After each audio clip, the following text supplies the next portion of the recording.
Mesdames et messieurs, bonjour et bienvenue à ce flash. Votre réforme est une part essentielle de notre vie commune, du patrimoine que tous les humanistes ont en partage, a souligné la maire de Paris, Anne Hidalgo, en inaugurant un colloque de 2 jours organisé par la Fédération protestante de France.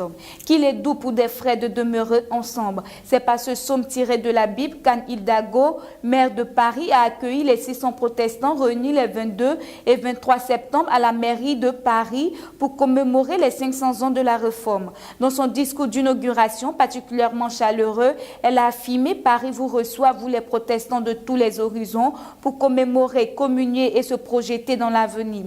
Elle a salué l'engagement des protestants pour faire advenir la liberté, l'égalité et la fraternité. Nous sommes inquiets et ressentons de la douleur face à la crise en Catalogne, a indiqué l'Alliance évangélique espagnole dans son communiqué du 21 septembre.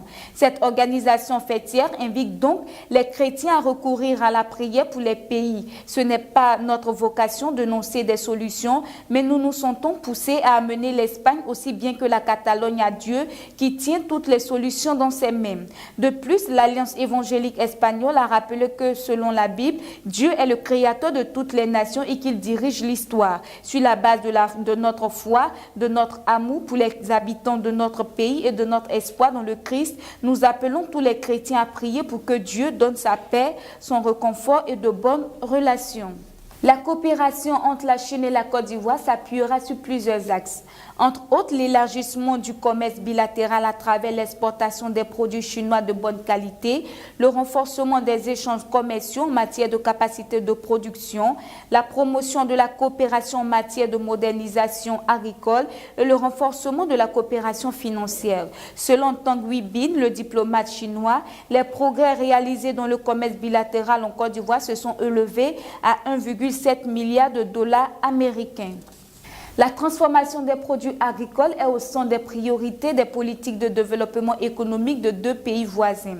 C'est dans cette vision commune que la Côte d'Ivoire et le Ghana ont fait une requête conjointe auprès de la Banque africaine de développement BAD pour un prêt de 1,2 milliard de dollars afin de créer dans les 2 pays des entrepôts dédiés afin de pouvoir mieux réguler l'offre et la demande de cacao sur le marché mondial et agir ainsi sur les coûts mondiaux.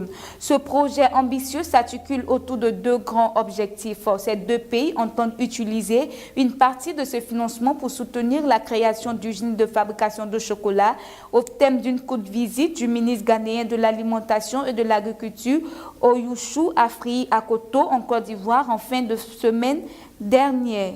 À l'unanimité, le tribunal maritime international du droit de la mer a jugé que le Ghana n'a pas violé la souveraineté de la Côte d'Ivoire en engageant des activités pétrolières dans la zone conflictuelle. En effet, cette juridiction qui veille au respect et à la bonne application de la Convention des Nations Unies sur le droit de la mer est arrivée le samedi 23 septembre 2017 à la conclusion selon laquelle le Ghana, en exploitant le pétrole dans la zone située à la limite des frontières maritimes entre les 2 pays, n'avaient pas touché à la souveraineté de la Côte d'Ivoire. Cette zone renferme une réserve estimée à environ 2 milliards de barils de pétrole.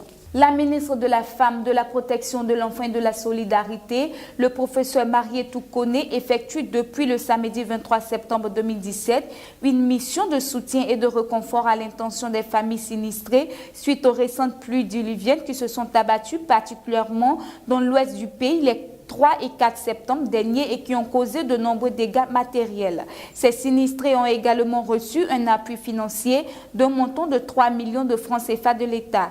Toutefois, la ministre Marietou Koné a invité les populations encore réticentes à quitter les zones à risque pour éviter de tels désastres. Touchées par cette marque de solidarité, les populations ont exprimé leur reconnaissance à la ministre et ont plaidé pour le drainage et la canalisation des eaux cause selon eux des inondations. En sport, le vétéran Yaya Touré, 34 ans, a disputé son 300e match et premier match de la saison avec Manchester City mercredi dernier. Titularisé contre West Bromwich Albion en Coupe de la Ligue, il portait à l'occasion le brassard de capitaine.